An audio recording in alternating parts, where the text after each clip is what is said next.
What is up, you guys? I hope you're doing well. I'm Tony Fuentes, and in this video we're going to talk about APS-C models, mirrorless cameras for starting out in photography, filmmaking, and in YouTube in general. Now, I'm making this video because a couple of months ago I made a Q&A, and most of the questions were towards which camera to buy for starting out in filmmaking, photography, and YouTube. So this video is going to be concentrated towards the APS-C models. I'm not going to dive into full frame, that's going to be part of another video. And I did make a video comparing full frame and APS-C, pros and cons of each one. I'll link it up here in the cards if you want to go check it out. So basically the pros and cons from APS-C is that you're getting a smaller body and a smaller sensor with a smaller price at the cost of some image quality and low light performance, guys. So let's jump into the models and see what we're looking into. So the first camera that we're going to analyze, guys, is the Canon M50, and this camera I was considering to buy at the very start of this channel, and I did test it out for a couple of weeks to see how it performed. Now, it's a very good camera if you're starting out. It comes around at $580, which is quite cheap, and it gives you margin to buy a microphone, maybe a tripod or a gorilla pod with the money that you're saving up. Now, it does have a 24 megapixel sensor, which is quite good for photography. It's not the best, but it's basically borderline to what professional work should be about. Normally clients won't accept photographs with a lower resolution from 24 megapixels, but they would prefer with a higher count. It does do 11 frames per second, so it's good for action photography and sports photography. It does do full HD 60 frames per second with dual pixel autofocus, which is Canon's trademark autofocus, so it's very good at full HD, but you do lose the dual autofocus in 4K, and as well in 4K you get a slight crop on your video, which is not ideal. Now, in the pro side, it does have a flip out screen to the side, so you can rotate it and watch yourself meanwhile you're vlogging or you're in the studio. It's a good thing to have. And in the negative side as well, it doesn't have any flat picture profiles or picture profiles in general, so you do not have C-Log or any flat looking picture profile that allows you to have more creativity and more flexibility in post-edition while color grading. And another negative side is basically build quality. It's not the best build quality, it's very plasticky, but still it's a very cheap price for a camera that does 4K, guys. Now, another thing to notice is that there's not many lenses for the EF-M mount, and in order to use the EF glass or the EFR glass, you would have to use an adapter, so that's the thing to take in. Okay, guys, next up, Sony. Now, Sony is widely regarded as the pioneer on mirrorless cameras, and for that reason they have several models on the APS-C sensor lineup. Now, all these cameras have basically the same body or the same shape. They have the same sensor and the same processor, a 24 megapixel sensor and a processor that allows you to shoot 11 frames per second. So that's going to be a constant for all these models. Now, let's start off with the A6100. Now, the A6100 has a flip out screen, but it's not to the side just like the Canons, it's to the top.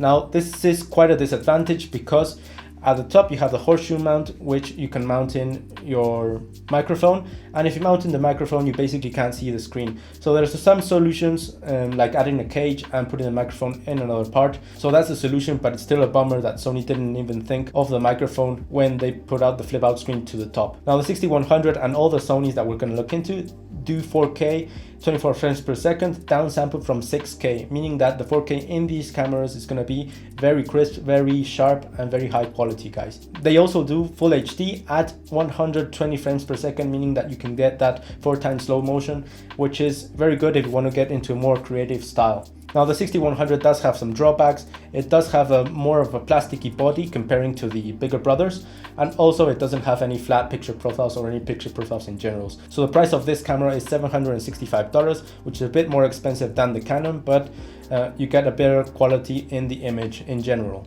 Okay, so next up comes the bigger brother from that camera, and the smaller brother from my A6500, which I'm shooting right now, is the A6400. The A6400 basically has the same capabilities, the same processor, the same sensor, the same 4K downsampled, all the specs from the previous camera, but added in a magnesium alloy body, and it does do flat picture profiles. So this camera is a bit more professional, so it's a bit of a step up in price, but it does allow you to use flat picture profiles, which allows you to have a lot more creativity in post and flexibility in color grading. And after the A6400 comes the bigger brother from my camera, which is the A6600. Now the A6600 is quite expensive, particularly if you compare it to the Canon M50. This one comes around at $1,200, and it's a whopping price for an APS-C sensor camera, but it does have some benefits. Now for starters, this camera has the same capabilities for photograph and for video than the previous Sony cameras that we mentioned, but it does feature eye autofocus, which allows you to concentrate and get sharper images and more in focus images. It has image stabilization, which allows you to shoot more smooth like videos, and as well allows you to shoot sharper images. Just as the A6400, it does have picture profiles. It has the S-Log2, S-Log3, HLG, all the cinegammas, and those are very good. Another thing to notice is that the A6600 uses the batteries from the A7 series. So the battery is bigger and it's gonna last a lot more than the previous models. Okay, so I promised you Nikon cameras, and the camera from that brand that we're looking into is the Z50. Now the Z50 has a 20 megapixel sensor and it comes around at a price of $856, which isn't that expensive, but it isn't the cheapest that we have. Now the 20 megapixel sensor isn't as good as the Sony's, but still 20 megapixels isn't that bad overall, guys. Now in video capabilities, it's not the best, but it doesn't do too bad either way. It has 4K, 24 frames per second, 30 frames per second. It's not downsampled, but it doesn't have any crop, so it's better than the Canons, but not as good as the Sony's. And it does do 120 frames per second at full HD, so it's quite good, guys. Now this camera does not feature image stabilization, and for $856, it's quite a good bargain, guys. As well, it doesn't feature any profile pictures, but it does have eye autofocus, which is very responsive and very good, guys. And just like Sony with their E-mount, Nikon has the Z-mount, and this camera can also use the full frame glass and the full frame lenses, so you can invest in bigger lenses rather than the body, and then upgrade your body, your Nikon body for a Z6 or a Z5 along the way, guys. Okay, so now we have all the specs on the screen. Now let's do a quick resume of each camera and who each camera is for, guys. Starting off with the Canon M50, it has a 24 megapixel sensor. The 4K is not the best, but it does do 4K. And the real bonus of this camera is the dual autofocus in full HD. Now, why would you go for the Canon M50? Basically, it's because of its lower price. If you're more into vlogging or content for Instagram or maybe YouTube, maybe you want to start off with the Canon M50 and you're left with some budget to acquire a good microphone, a Gorilla Pod or something else. So this camera is perfect for people who are starting out or that just wants to use photography and videography as a hobby. Okay, so next up, the A6100. Now the A6100 is quite good. It has very good video and photo capabilities, but it does not feature profile pictures. So this camera isn't for people who want to do some quick cinematic movies and a lot of color grading. It's for people who want to do more like talking head shows or some vlogging without much editing. But still, you have the capabilities to do some slow-mo action movies and something like that, guys. Okay, so next up, in terms of qualities, next up is the Nikon, and the Z50 has very good video qualities. It's not the best, but they are very decent, and for photography it's quite good that it has that eye autofocus tracking. So it's very good camera, good for the value, but still it doesn't have any picture profiles or stabilization.